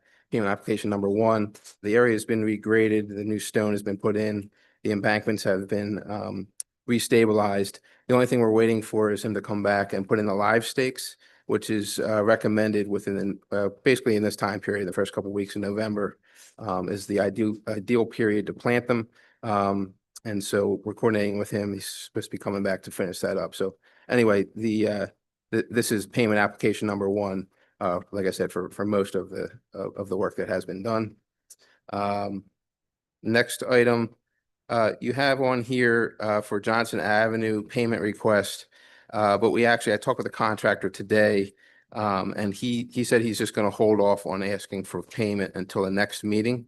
We did receive some approval from OHCD to increase some of the scope of the project since we got good bid pricing for that, and it's still within the grant. But as far as the agenda is concerned, we won't need to consider that payment request. And like I said, they'll be in next month for that. Broadway Avenue Gateway Project. We have in there another CDBG project with grant money for that. It's basically some reconfiguration of the roadway to have like a boulevard entrance with a sign in there. Welcome, saying basically welcome to Twin Oaks in that area. So we have bid opening scheduled for next week, next Wednesday, and then we have that in front of you at your next meeting. We want to get this in. OHCD has been trying to catch up on a lot of these projects. They had been previously late in getting the awards out and approvals, and we had some redesign on this to try and make this work within the existing right-of-way and to keep this project sped up. So the county had asked us for a schedule and to make it as fast as possible. So I know we usually like to have this, the bid in front of you at this meeting, but timing wise and getting all the OECD approvals, we weren't able to make it this meeting, but I will have it for the next meeting. So we're hoping that works out. Again, that's a grant. This is just grant money from OHCD. So, it's good to just get that project off the ground and running. CDBG McKay Avenue project change order. This is just a final quantities change order. We did approve the payment last month. OHCD wanted this to kind of to close out the project is just this additional paperwork. It's really just, I think there was some additional, it's a final quantity change order for an additional, I think it's 18 linear feet of curb that just tied everything a little better and brought it to project terminus points that seem to make more sense out in the field. It's within the OHCD grant amount. So they didn't see any issue with it. They just wanted this paperwork executed and sent over to them. There's also on here Somerset Drainage. There's an emergency repair that was done back. It was actually done back in the spring. We did get 3 quotes from different contractors, but I think it fell right after one of your board meetings, and we wanted to get it done because there was a sinkhole in the middle of a sidewalk and next to a driveway that was unsafe. So we had it done under emergency, and we had talked with the solicitor about it. At the time, the contractor took some time getting us the invoice. So now finally we're processing that. So we have that on your agenda for payment as well. It's exactly the price that was quoted to us. As was expected, they replaced, it was basically a rotted out metal storm sewer that went from the road underneath the sidewalk and out into the woods behind. They replaced that whole thing with plastic pipe, so we won't have to worry about it again. 2025 road program update. I spoke with the contractor today, and if you've been out, you may have seen he's been milling and paving roads throughout the township. He expects to be done next week with that project. So we'll get that closed out. We'll have final payment request into you at your December meeting for that. And I think that's all I have at this time. Thank you. Any questions for the engineer? I do. Mike, I see the towers coming in at the beginning of this month, the tower circle. They're gonna come look at. So they actually, so he had said he was going to, was out there. I think it may have been last week. So that work was done. I have my inspector going out there. He said he's going to stop out the next time it rains to make sure everything is fine, but the other thing, can we update on the Citizen Savvy thing, the projected dates for paving and stuff? Because I know they were running a day or two behind. yeah. Yep. I know, I think they had, they didn't work on election day, at the request of. So that pushed everything back a day, and there may have been. Yeah, but even the updated one had, it's because it's Okay. West Street, the 5th and the 6th, and now I'm being told it's Monday or Tuesday. I just think I don't want people to have to keep their cars off the streets all over the week. I'll talk to him first thing in the morning, and I'll get it over to the council. Thanks. Maybe George can attest for that one. All right. Any other questions for the engineer? Now to our solicitor, Mr. Crowley. Sure. So we've got a number, I think there's 4 traffic signal easements we'll have on your agenda for approval next week. Those are for the properties at 4880, 2318 Meeting House, 3709 Chai, and 4041 Market. These are to allow additional traffic signal improvements. And we've got the traffic engineer, thankfully, who can describe it much better than me, but traffic lights and other buttons and stuff everyone gets to push to be put on those roads. The 4881 Chi Ave Land Development Resolution. That'll be on the agenda for next week because as I noted before, we're under a clock. We have to issue a decision next Thursday. If we don't, it's deemed approved. So the board's going to make a decision one way or another. And then for next week also, an ordinance to amend our township code for the police drop program to extend that from 48 months to 60 months. Is that one minor difference going to make a difference? It does not, no. Okay, thanks. Yep. Thank you for pointing out. Otherwise to note, it's a little bit later, not to step on Commissioner Gaudioso's report. Their Maple Zone Bat Works did challenge a portion of the ordinance with respect to the park and rec fees that the township imposes. And the hearing for that is currently set for December 17th. That's all I've got. Thank you. Thank you. Any questions for the solicitor? You're not stepping, Mike. I asked you to do it. I know you did, but I didn't want to. No, that's, you're fine. Any other questions? All right, our manager's report, Mr. Needles. Good evening, everybody. Thank you all for sticking it out with us tonight. One thing to note on the agenda, there is a new section, section 4 under the professionals report for some of the recent restructuring that we did. The township treasurer, Caitlin Hill, is going to be joining us at the meetings and giving us the financial reports for that. So the items that I have are first up resolutions for next week for the LSA grant funding applications.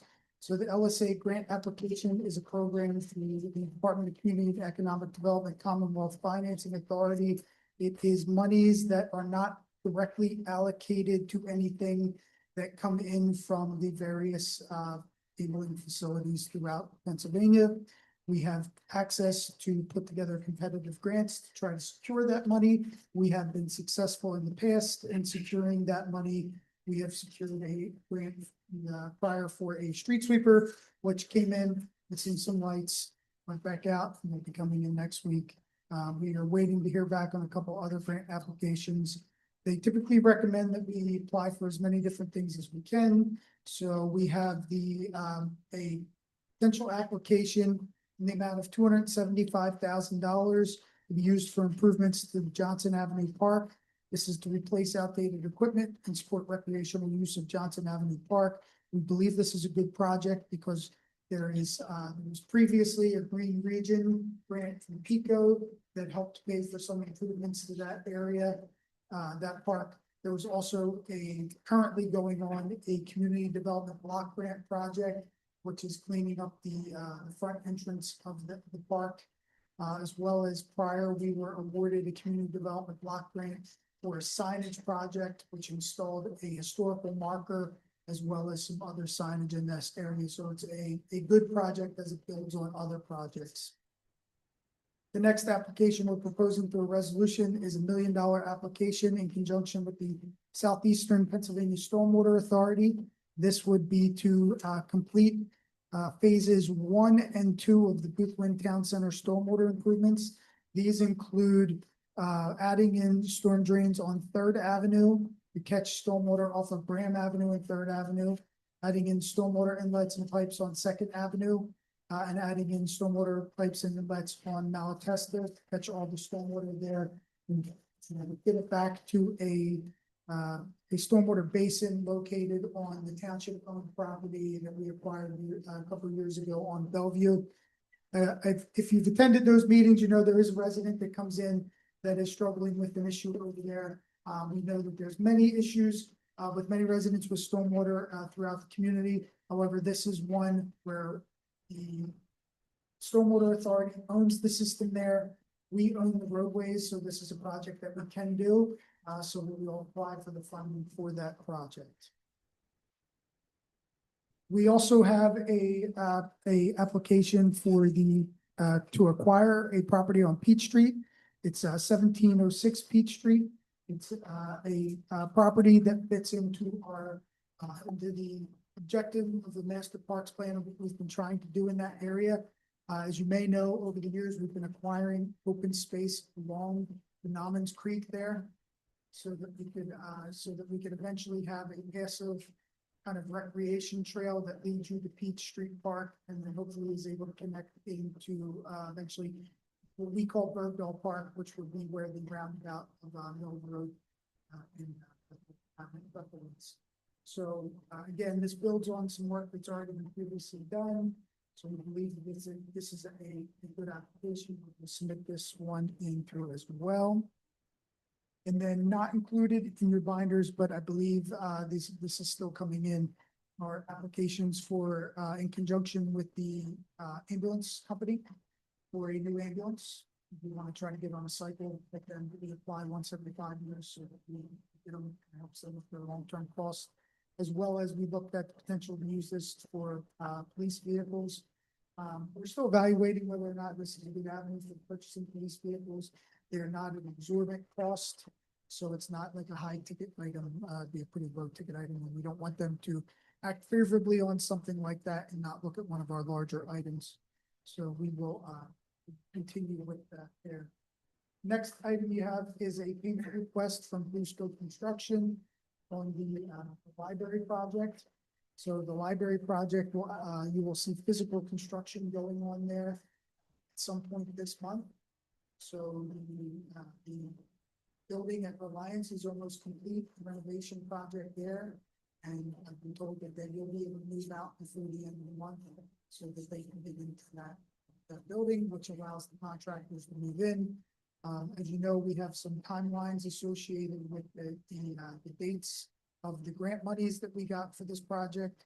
So what we've been doing is working through those funding mechanisms and our project manager on this to do things like order the elevator, order the HVAC, order supplies and materials and get all that process started so that we can incur some costs so that we can get our money back relatively quickly on these grant funding sources. So we have some payments for that that'll come up as well. So that's exciting. That project is going. Joe, the next item I have, you want to cover that under your report or you want to do it now? The civil service. On the civil service? Yeah. You can cover it, George. Okay. So one of the items that we've been working with restructuring the police department as well. And due to that restructuring and as well as a retirement, we had a need for a police sergeant. So there was the civil service was activated, Civil Service Commission was activated, and they administered a test for sergeant. That test has been completed and there was an eligibility list issued for that. And then in addition, there was with the restructuring in the department and the long-term goals, we looked at reestablishing the position of police lieutenant. And so again, the board voted to activate the civil service. The Civil Service Commission was activated, completed the test, and we have a certification as well as a test results list for that. So at the upcoming meeting, we would have them on as agenda items.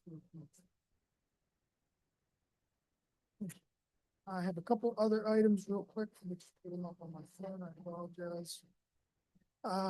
You heard the presentation from 4881 Chichester Avenue tonight. One of the requirements of a municipality is to sign off on various third-party approvals, which are related to items that we own, including things like our traffic signals and our stormwater system. The applicant has submitted all that stuff to PennDOT and is seeking for us to sign the documentation related to that and how we.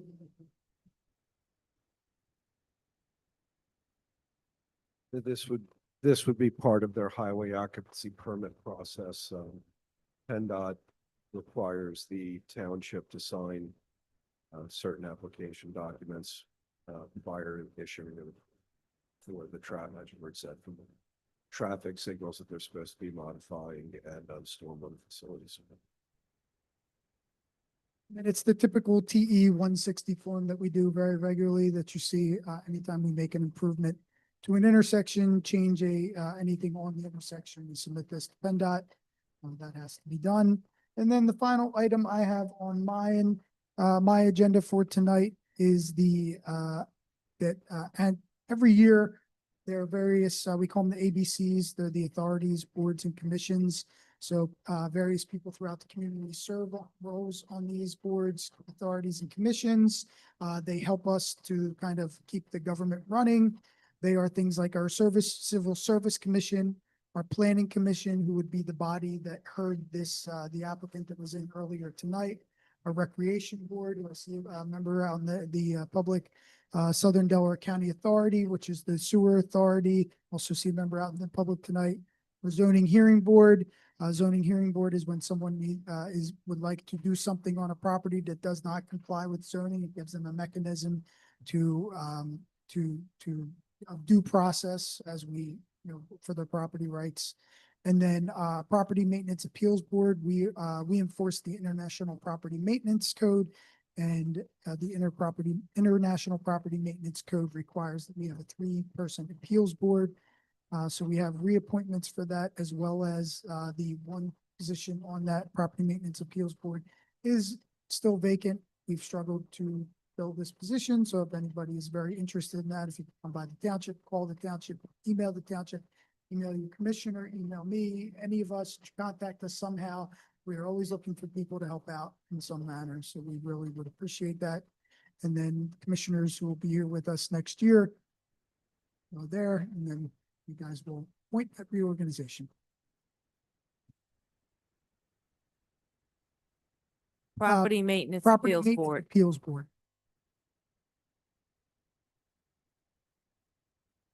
Is that it? I have a Mr. question. Needles? Yes, sir. On civil service, it says Kenneth Allen. Is he replacing someone? No, Kenneth Allen is the current appointment. Kenny Allen was he was one of the ones, remember we had to fill the positions? We had We have 3 people on Civil Service Commission, yes, Perez, Perez. Hinson, Hinson. and Webb. I'm sorry, we wrote this down incorrectly. It's the wrong retired police officer. It is It's John Webb, right? It is Okay. Webb. All right, so we'll cross that one back off. It's And notorious that we get, You're getting something over on him. no, it's term- notorious that we get Jack Webb and Kenneth Allen confused. It's been for decades. the term for the Planning Commission is 5 years, isn't it? I will double check, but I believe That was 4. It's always, if you have 5 people on it, it's always been 1, 2, 3, 4, 5. I'll double check, because the planning Well, then- commission has 1 year that you want 2 people, and I believe it's 4 for the. Okay. That's all I had. Any other questions for Mr. Needles? I will move on to our treasurer's report. So the first item on the agenda is the preliminary budget. The budget has not changed since it was presented at the October 27th budget meeting. The total revenue is $18,729,906.36, and the total expenditures match that number. The preliminary budget is balanced with no increases to the real estate tax millage or the trash collection fee. When looking at the budget summary in front of you, the police department makes up 38% of the budget, public works 25%, debt 13%, administration department makes up 7%, internet technology 2%, general insurance is 2%, fire and emergency services 5%, license and inspections department 4%, recreation department 4%, engineering 1%, and contributions to non-governmental organization makes up the final 1% of our budget. As I have said before, please do not hesitate to reach out to me with any questions you have on the budget between now and the final adoption. We will be doing a budget presentation at the December caucus meeting, and we'll provide a final 2025 forecast at that time. In the meantime, we will provide a current 2025 forecast at next week's Board of Commissioners meeting. Our OPEB trust or other post-employment benefit account remains in a strong financial position. Based on the most recent actuarial valuation, we do not need to make employer contributions to the trust in the 2026 budget. The liquid fuels budget is also being presented tonight behind the summary. This revenue is a state gasoline tax that the board uses annually to pave the roads throughout the township. The liquid fuels revenue is estimated to be $462,736.50 in the 2026 budget. The preliminary budget will be up for consideration next week at the Board of Commissioners meeting, as well as a few additional agenda items related to the budget. This includes authorization to advertise the preliminary budget and also to advertise no increase to the trash collection fee. The next item for escrow releases, we will have at least one escrow release this month. We are finalizing all remaining charges on the account and will provide a resolution next week. Trash exonerations, there is a list presented to you in the amount of $1,436.90. That will be up for consideration next week. And for tax refunds, we do have one refund request for court order for LMJ Properties submitted by the tax collector for 2618 Chichester Avenue in the amount of $564.55, also on the agenda for next week. All right, thank you. Any questions for, Kate? No, thank you. Great job. Right, and now we move on to Commissioner Burkowski. Thank you, Mr. Needles. Commissioner Rakowski would like to let everybody know that he apologizes that he cannot be in attendance tonight, and that the emergency management and fire marshal reports are on file, and we are still awaiting the EMS report, which will be on file by next week. Thank you. Thank you. Moving on to Commissioner Neary. Thank you, everybody. I heard I have a little worse from Tuesday, Plus I talk too much anyway.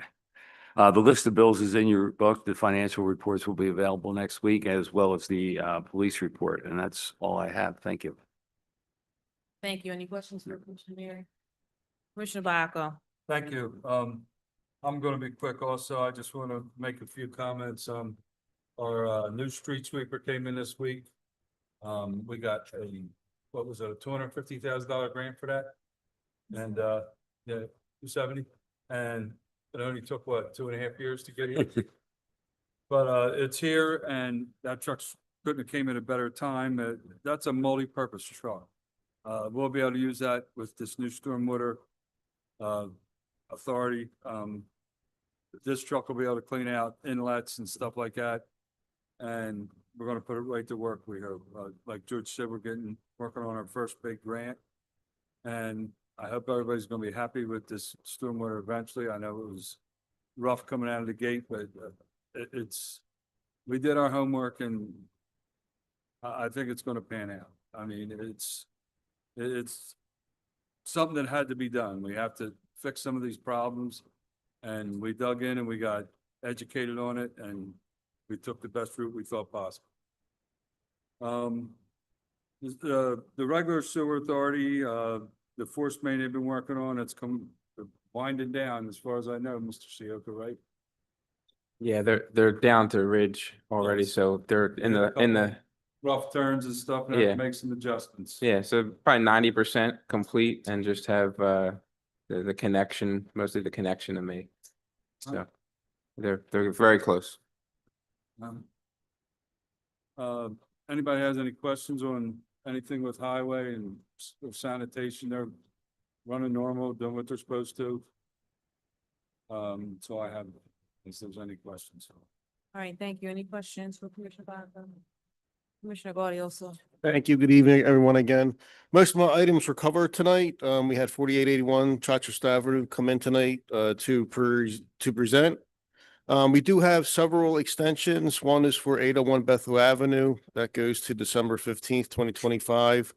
The other three is 5106 Martin Lane. That goes to January 7th, 2026. And as Mr. Hamilton mentioned, we have 0 Garfield Avenue and 2351 Booker Avenue. Those two are extensions also. Anybody has any questions for me? I'd be happy to answer them. Any questions for Commissioner Gaudioso? Not a question, just a confirmation. The PC terms are 4 years. Planning Commission is. Well, I'm sorry, Planning Commission, yeah, PC. Planning Commission terms are 4 years. Thank you. All right, so we'll wrap up with my report. Just to reiterate, we have our Veterans Day breakfast next week. And we're asking you to all share that information. It'll be a hot breakfast cooked by myself and our regular Brian. Brian does the pancakes, I do the eggs. So this will be our third annual Veterans Day breakfast next Tuesday at 10 a.m. And then we have our holiday event November 28th, and I believe we're also doing the Santa Sprint as well. And so that information will be on our website as well as our social media pages. Glad to know that the library is going to be getting started soon. That's a project that has been a long time in the making, and so we're hoping to break ground this month on our library. And also glad that we will be wrapping up the Kingsman Road Park as well. So those are two huge projects that we're excited to be finishing one and starting another. And finally, I'll just say that I guess at our last meeting, we had some residents that came and talked about the upcoming election. So I just want to congratulate all those that ran campaigns, our school board directors that were reelected and newly elected. Congratulations. Our board of commissioners, we have two new commissioners coming on, Mr. Alston and Mr. Hankins. Congratulations. Most of you know that Joe and I are done. 16 years for myself, 20 years in total for Mr. Neary. And so we have 55 days, you said? 55. What did you say? To be clear, I have a spreadsheet that keeps track of my steps daily. So I know how many days are left in the year. It's not that I want to be done 55 days. Cheap for everything. I do. My girlfriend laughs at me all the time. Do you have a spreadsheet for that? No. So is that the number of days? Is it? It's fine, okay. So we'll be wrapping up our time here, and I'm sure we'll have more comments at our last meeting next month. But again, congratulations. You all are joining a board that is well run with a great administration, as well as professionals. So I can say that I am just speechless, right? Because I'm leaving with the confidence of the newly elected folks that are going to be joining the board, and I have all the confidence in the world in the two of you. So I'm not concerned. I'm not concerned. Just I believe remember that this, we're usually gonna the be- new guys, everything wrong is your fault. We're leaving the township in good hands. In good hands. Yeah, we're leaving in good hands. So we're excited about that and looking forward to you all joining. And joining, yes, yeah.